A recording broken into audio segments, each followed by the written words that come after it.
오늘 설교는 제가 청소년 캠프에서 있었던 이야기로 시작하려고 합니다. 제가 군대를 전역하고 처음 청소년 캠프를 시작했을 때는 굉장히 뜨겁게 찬양하고 뜨겁게 기도하면서 그 캠프를 섬길 수 있어서 행복해 했습니다. 제가 나중에 결혼하고 나서 저희 아이들도 데리고 캠프를 함께 갔다 와 봤는데요. 저희 아이들도 은혜를 받는 모습을 보면서 참 좋은 은혜를 우리가 누리는구나, 우리가 참 좋은 시간을 가지고 있구나 하는 생각을 가지게 됐었습니다. 그러다 한 번은 제가 캠프를 이렇게 섬기면서 스텝으로 또 조장으로 섬기고 있다가 한 강사의 말에 하염없이 운 적이 있었습니다. 레크레이션 강사였는데요. 아이들과 친해지기 위해서 처음에 아이스 브레이킹을 하고 종이 10장을 모든 사람에게 주더라고요. 그리고 5장에는 내가 소중하게 생각하는 물건을 적으라고 했습니다. 그리고 또 5장에는 내가 가장 소중하게 생각하는 사람, 여러 가지가 있겠죠. 가족도 있고 뭐 친구도 있고 이런 것을 적으라고 했습니다. 10개의 종이에 그걸 전부 다 쓰고 나서 이제 그 레크레이션 강사가 이렇게 이야기를 시작했습니다. 여러분들이 소중한 물건 5개와 소중한 사람 5명을 함께 배에 태워서 바다로 나아갔습니다. 근데 그 배가 태풍을 만나게 됩니다. 여러분들이 갖고 있는 10개의 종이 중에 하나를 버리시기 바랍니다. 가장 먼저 무엇을 버리시겠습니까? 이렇게 질문을 하는 거예요. 그래서 고민을 하다가 제가 가지고 있는 것 중에 물건을 먼저 버려야 될 것 같아서 저는 이제 뭐 지갑, 뭐 핸드폰, 뭐 옷가지, 뭐 여러 가지 뭐 이렇게 적은 것 중에서 옷을 먼저 이렇게 버렸습니다. 그렇게 하나씩 버리라고 하는 거예요. 또 태풍이 더 심해져서 하나를 더 버려야 됩니다 하면서 이제 하나씩 더 버리고 있었습니다. 그런데 계속해서 버리는 거예요. 제 손에 2장이 남을 때까지 버리라고 얘기를 했습니다. 제가 당시 마지막에 가지고 있던 두 종이가 무엇이었을 것 같으세요? 가족하고 성경책이었습니다. 제가 이렇게 2개를 가지고 있었는데 좀 부끄럽지만 또 죄송하지만 부모님은 3번째 때 버렸습니다. 죄송해요. 그런데 2번째 때 또 버리라는 거예요. 제가 가족과 성경책을 가지고 있는데 이걸 어떻게 버리지? 내가 버릴 수가 없는데 내가 이거를 차마 내가 이렇게 배에서 내리더라도 이것은 차마 못 버리겠다 이러면서 이상하게 눈물이 나는 거예요. 그 얘기를 들으면서. 근데 사실 그 강사는 그 아이들에게 마지막 한 장 남은 건 결국 부모님일 거라서 부모가 얼마나 소중한 존재를 알려주고 싶어서 이러한 퍼포먼스, 이런 활동을 했었습니다. 그런데 부모인 저는, 그리고 믿음을 가지고 있던 저는 이 2가지 종이를 들고 어느 하나 버리지를 못하는 거예요. 제가 그 종이를 붙들고 하염없이 울었습니다. 계속 눈물이 나더라고요. 내가 가족도 못 버리겠고 성경책 믿음도 못 버리겠다. 이렇게 막 눈물이 났었던 기억이 있습니다. 만약 여러분들이라면 마지막에 갖고 있게 되는 종이가 무엇일까요? 지금 여러분들이 생각하는 어떤 것들이 있을 것입니다. 근데 저는 그것이 하나님의 선물이라고 믿습니다. 제가 오늘의 설교의 제목은 하나님의 선물인데요. 사실 우리가 하나님께 받은 선물은 너무나도 많이 있습니다. 그 중에서 오늘의 말씀은 또 다른 선물을 이야기하고 있습니다. 본문이 말하는 하나님의 선물, 어떤 것이 있을까요? 함께 보도록 하겠습니다. 첫 번째는 하나님의 지혜를 우리가 받을 수 있다는 것입니다. 오늘의 말씀 중 6절과 7절을 함께 읽어보도록 하겠습니다. 시작. 그러나 우리가 온전한 자들 중에서는 지혜를 말하노니 이는 이 세상의 지혜가 아니요 지하도 아니요 오직 은밀한 가운데 있는 하나님의 지혜를 말하는 것으로서 곧 감추어졌던 것인데 하나님이 우리의 영광을 위하여 만세전에 미리 정하신 것이라. 아멘. 성경은 우리에게 지혜라는 단어를 통해서 하나님을 설명하기도 합니다. 그렇다면 성경이 말하는 지혜가 무엇입니까? 제가 한글 사전을 한번 찾아봤습니다. 이 지혜라는 단어는 사물의 이치를 빠르게 깨닫고 사물을 정확하게 처리하는 능력을 말한다고 정의하고 있었습니다. 그런데 성경이 말하는 지혜는 한글 사전에 나오는 정의와 달랐습니다. 성경이 말하는 지혜는 무엇일까요? 하나님의 속성 중 하나라고 말합니다. 특히 유대인들은 이 지혜라는 단어를 하나님께 속한 속성이고 지혜의 특징으로 우리가 아는 지식의 영역만을 말하는 것이 아니라고 설명합니다. 하나님의 모습 중에 성실함, 정직함, 절제함, 순결함, 선함 모두를 포함하는 단어가 지혜라는 단어이죠. 즉 이스라엘 백성들이 말하는 지혜는 하나님께서 많은 것을 알고 계신다, 그리고 그 지식을 가지고 지혜롭게 사용하신다 라는 의미로 사용한 것이 아니라는 것입니다. 우리가 오해하는 것 중 하나가 지혜는 지식을 올바르게 사용하는 능력이라고 생각합니다. 물론 그런 부분도 지혜라고 할 수 있죠. 그런데 지혜의 정확한 의미는 하나님께서 가지고 계신 속성 중 하나이자 하나님의 여러 가지 성품을 드러내는 단어입니다. 그래서 지혜라는 단어는 하나님의 모습이라고도 해석할 수 있겠죠. 성경에서 처음 지혜라는 단어가 언제 나왔을까요? 성경에서 가장 처음 지혜롭다, 지혜라는 단어를 언제 썼냐면 아담과 하와의 선악과를 따먹은 사건 때 처음 사용됩니다. 어떻게 사용되냐면 창세기 3장 6절을 보시면 이렇게 사용합니다. 여자가 그 나무를 본즉 먹음직도 하고 보암직도 하고 지혜롭게 할 만큼 탐스럽기도 한 나무인지라, 이렇게 설명합니다. 이 성결 구절에서 확인할 수 있듯이 하와가 선악과를 보고 먹음직해 보이기도 했습니다. 맛있어 보였고 보암직도 했습니다. 눈에 볼 때 너무 예쁜 과일이었어요. 그런데 이 과일이 자신을 지혜롭게 할 만큼 탐스러웠다고 생각했습니다. 이 말씀의 의미가 무엇일까요? 우리는 이 말을 그냥 단면적으로 해석하면 그들은 선과 악을 구별할 수 없었고 선악과를 먹는 순간 선과 악을 구별할 수 있게 되어서 교만의 죄가 들어왔다, 이렇게 해석할 수 있습니다. 그런데 그런 의미에서 해석돼서는 안 됩니다. 하와가 생각하는 지혜롭게 할 만큼이라는 의미는 자신이 하나님과 같은 모습이 될 것처럼 자신의 존재가 더는 인간 수준이 아니라 하나님의 수준, 자신의 격이 상승하는 것을 의미한다는 것이죠. 결국 그것이 죄로 연결되게 되었습니다. 하와가 보여준 자신을 지혜롭게 하기 위한 노력, 하나님과 같은 존재가 되고 싶다라는 교만이 결국 죄가 되었다는 것이죠. 이처럼 성경은 지혜라는 단어를 통해서 하나님의 형상, 하나님의 모습, 하나님을 뜻하기도 합니다. 그렇다면 우리는 하나님의 지혜를 받아야 한다고 성경은 말하는데 우리가 이 지혜를 어떻게 받아야 할까요? 지혜를 얻기 위해서 어떻게 해야 할까요? 우리 스스로가 지혜롭게 되기 위해서 공부하거나 노력하고 최선을 다해서 무슨 일이든 하면 지혜를 얻을 수 있을까요?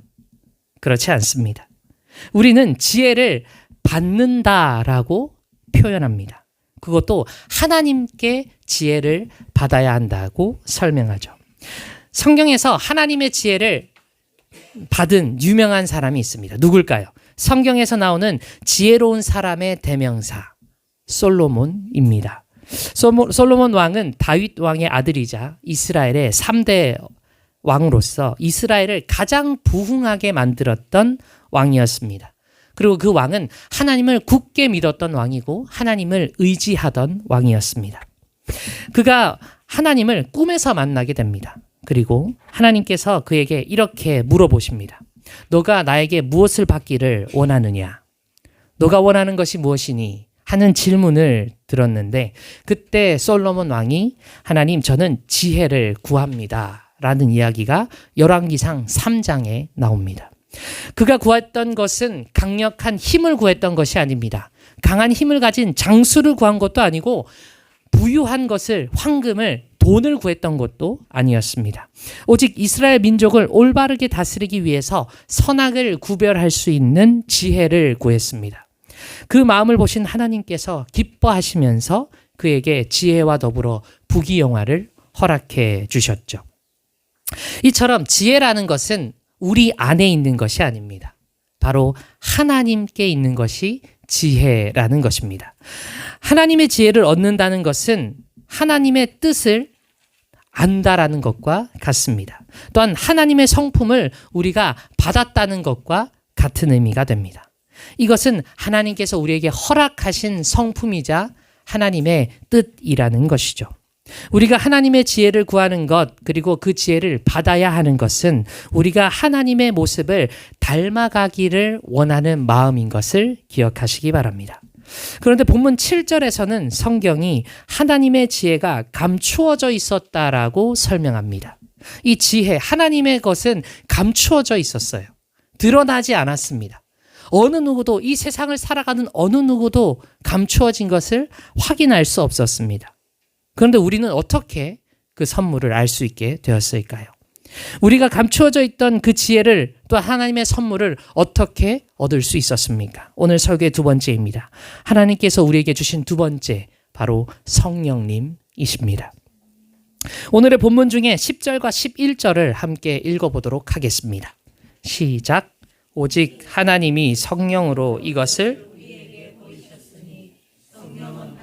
깊은 것까지도 통달하시느니라. 사람의 일을 사람의 속에 있는 영 외에 누가 알리요? 하나님의 영 외에는 아무도 알지 못하느니라. 아멘. 그렇습니다. 하나님께서 성령님을 통해 우리에게 보여주셨습니다. 9절에서 말하듯 하나님께서 우리를 위하여 예비하신 모든 것은 우리가 눈으로 볼 수도 없고 귀로도 볼 수 없고 마음으로도 깨달을 수 없다라고 설명합니다. 그 이유가 무엇입니까? 우리가 인간이기 때문이죠. 우리가 인간이기 때문에 하나님이 감추어 놓으신 것을 볼 수 없었다라는 것입니다. 우리의 능력 밖의 일이었고 우리가 할 수 없었던 일이었습니다. 하나님께서 굳이 감추셨기 때문에 우리가 볼 수 없었다라는 것이죠. 저는 하나님께서 감추어 두신 이유가 있다고 믿습니다. 그리고 그 이유도 우리를 위한 사랑이라고 믿습니다. 하나님께서 하신 모든 일을 우리가 이해할 수는 없습니다. 다만 하나님의 사랑과 공의 안에서 이루어진다라는 하나님에 대한 믿음이 있을 뿐이죠. 사랑하는 선화목자 성도 여러분, 이곳에 계신 모든 분들은 하나님의 선물을 받았습니다. 받은 그 선물을 우리가 아직 다 보지 못했을 뿐 여러분들에게 다 주어져 있습니다. 그 선물을 보기를 원하신다면 여러분 마음에 계시는 성령님의 음성에 귀 기울이시기를 축복합니다. 하나님께서는 인간이 얼마나 무지하고 분별력 없는지 알고 계셨습니다. 오죽했으면 하나님이 자신의 아들을 보내주었는데 이 땅에 우리를 대신해서 죄를 해결하기 위해 죽기 위해 오셨음에도 불구하고 그분이 예수 그리스도 하나님의 아들임을 인지하지 못했습니다. 이것은 인간이 가진 무지와 불완전함을 드러내는 증거죠. 그러나 하나님께서는 여러분에게 새로운 길을 허락해 주셨습니다. 그 길이 바로 성령님이십니다. 하나님을 믿는 사람이라면 모두가 알아야 할 한 분, 바로 성령님이시죠. 성령님을 영접하지 않고 하나님을 믿을 수 있습니까? 성령님을 영접하지 않고 예수 그리스도를 닮아갈 수 있습니까? 그렇지 않습니다. 오직 성령님에 의해서 우리는 나아갈 수 있다라는 것입니다. 그런데 우리는 성령님에 대한 존재를 잘 인지하지 못합니다. 그러나 우리에게 가장 가깝게 계신 분이 누구실까요? 성령님이십니다. 여러분 마음 속에 계시기 때문에 그분께서 가장 가까이 계십니다. 그리고 여러분과 함께하고 계십니다. 그분께서 하나님께서 감추어 놓으신 그 선물을 드러내게 하십니다. 보게 해주십니다. 성령님께서 여러분들을 하나님의 은혜로 인도하고 계신 것이죠. 10절에서 말하듯이 하나님께서는 성령님을 통해서 우리에게 보여주신다고 말씀하십니다. 성령님께서는 하나님의 모든 것을 통달하는 분이시기 때문이죠. 사랑하는 성도 여러분, 사랑하는 선화목자 성도 여러분, 아직 성령님을 영접하지 않은 분이 계시다면 하루빨리 성령님을 영접하시기를 축복합니다. 하나님께서 보내신 이가 바로 성령님이시고 그분을 통해서 하나님께서 역사하십니다. 그리고 하나님을 알게 도와주십니다. 하나님께서 감추어진 선물을 알아볼 수 있게 도와주신다는 것이죠. 여러분 마음에 계시는 성령님의 역사하심이 지금까지 여러분들을 인도하셨고 앞으로도 인도하실 것을 믿습니다. 성령님의 사역이 우리를 온전하게 해주십니다. 우리가 하나님의 뜻에 합하도록 도와주시는 분이십니다. 여러분에게 질문 하나 드리도록 하겠습니다. 여러분들에겐 성령님이 어떤 분이십니까? 이 시간 스스로 되돌아보기를 원합니다. 나는 성령님과 가까이 하고 있는가? 나는 성령님의 말씀에 순종하고 있는가? 그 역사심에 함께 동참하고 있는가 되돌아보아야 할 것입니다. 성령님은 여러분들을 위해 여러분 마음속에 계십니다. 성령님이 여러분들에게 오신 이유가 무엇일까요? 성령님을 위해서일까요? 하나님을 위해서일까요? 그렇지 않습니다. 오직 여러분들을 위해서 성령님이 오셨습니다. 하나님 아버지께서 여러분들을 사랑하셔서 성령님을 보내주신 것이죠. 지난주의 설교로 율법은 우리의 초등교사이다. 그리고 그 율법이 우리를 예수 그리스도께로 인도하는 것이고 예수 그리스도의 성육식 사건이 율법을 완전하게 했다라는 사실을 우리가 알게 되었습니다. 예수 그리스도로 통해서 우리는 하나님 앞으로 나아갈 수 있는 자가 되었습니다. 그렇다면 우리가 예수 그리스도를 따라 살아가야 하는데 예수 그리스도를 우리의 주인으로 삼아야 하는데 이것을 누가 해주실까요? 우리가 어떻게 스스로 할 수 있습니까? 우리 스스로는 할 수가 없습니다. 영적인 일이라서 우리는 할 수 없죠. 그때 필요하신 분이 바로 성령님이십니다. 성령님께서 우리를 예수 그리스도를 주인으로 삼게 하시고 예수 그리스도를 따라가게 만들어 주십니다. 예수 그리스도를 따라가는 그 삶은 성령님 없이는 불가능하다는 것이죠. 예수 그리스도를 직접 본 이들도 예수 그리스도를 주인으로 인정하지 못했습니다. 그분을 십자가에 못 박고 말았습니다. 만약 여러분이었다면, 우리였다면 다른 결과가 나왔을까요? 그렇지 않습니다. 우리도 그들과 같은 죄인이기 때문에 별반 차이 없는 결과가 나왔을 것입니다. 그런데 여러분, 하나 중요한 것은 우리는 실족할 이유가 없습니다. 왜냐하면 우리는 그들과 다른 점이 있기 때문이죠. 우리가 그들과 다른 점이 무엇일까요? 성령님을 우리 마음에 영접했다라는 사실입니다. 성령님으로 말미암아 우리는 그들과 다른 선택을 할 수 있게 되었습니다. 우리는 그들이 보지 못했던 하나님의 선물, 감추어진 선물을 볼 수 있게 되었고 하나님 앞으로 나아갈 수 있게 되었습니다. 예수 그리스도를 믿고 주로 인정하는 것은 예수님을 주로 인정하는 것은 성령님을 영접하는 것으로부터 시작합니다. 하나님께서 우리에게 원하시는 모습이자 우리가 꼭 해야 할 미션인 것이죠. 성령님을 영접하지 않고는 하나님의 자녀로 살아갈 수 없습니다. 사랑하는 선화목자 성도 여러분, 여러분들의 마음에 성령님께서 함께 하시기를 축복합니다. 성령님의 역사하심으로 하나님의 선물을 누리시기 바랍니다. 여러분 안에 계신 성령님을 통해 진정한 하나님의 자녀 되시기를 진심으로 축복합니다. 성경은 우리에게 하나님의 선물, 하나님의 지혜와 감추어져 있는 걸 볼 수 있도록 성령님을 주셨다라고 말합니다. 그렇다면 하나님께서 주신 세 번째는 무엇일까요? 이것은 한 걸음 더 나가서 영적 분별력을 우리가 받아야 한다고 말합니다. 오늘의 말씀 중 13절과 14절을 함께 읽어보도록 하겠습니다. 시작.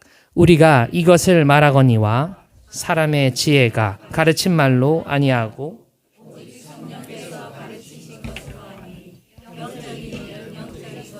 분별하느니라. 육에 속한 사람은 하나님의 성령의 일들을 받지 아니하나니 이는 그것들이 그에게는 어리석게 보임이요 또 그는 그것들을 알 수 없나니 그러한 일은 영적으로 분별되기 때문이라. 아멘. 그렇습니다. 우리에게 성경은 영적인 분별력을 가져야 한다고 말합니다.